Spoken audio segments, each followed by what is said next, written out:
I'm Janice Stern.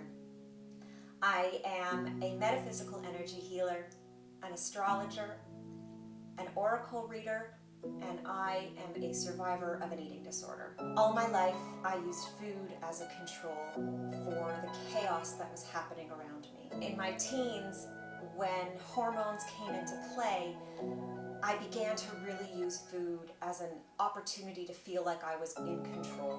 I dropped down to 85 pounds, was binging and purging, restricting and starving myself, getting to a point where days would go by without eating, and then I would have a binge and a purge, and my body started rejecting food and water. Around this time, I came to my parents and told them that I needed to seek help. And shortly thereafter, I had a suicide attempt. After my attempt, I began treatment and decided that I was going to commit wholeheartedly to my healing, to the transformation of this coping mechanism, and instead of using it, I really wanted to go deep within and heal it so that I didn't have to use it as a crutch anymore. I sought a number of different therapists, all kinds of different alternative therapies and regular therapies, support systems that help me to know myself and love myself. I had a spiritual psychotherapist who opened up realms of understanding of energetics and meditation and oracle readings. I'm a firm believer that the universe never gives us anything we cannot handle. This pandemic is no exception to that. I lost my dog 2 months ago.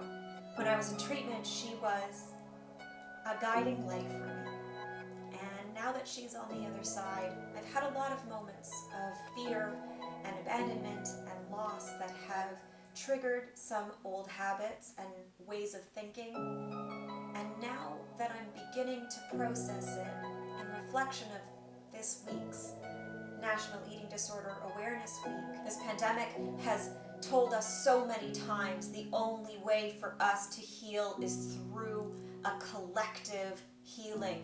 We have to let go of our habits and embrace all of the tools that are available to us, our mental health support advocates, our energy healers, our therapists, our social workers, our nutritionists. Eating disorders are but one example of how mental health affects us all. We all have a right to healing. We all have a right to safe spaces.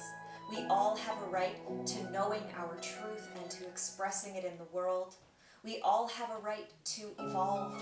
If you are struggling with an eating disorder, I see you. Your pain is valid. Your struggle is real. Be sure that you are doing everything for your highest good as much as possible. Live in gratitude. You are here for a reason. Your purpose may not be clear to you in this moment, and that's okay. It is my job to help others to see their light. It is my passion and my joy to be able to help others through their struggles so that they too can say, I am in recovery. And recovery doesn't always mean perfection. In treatment, we learned that a slip is not a fault.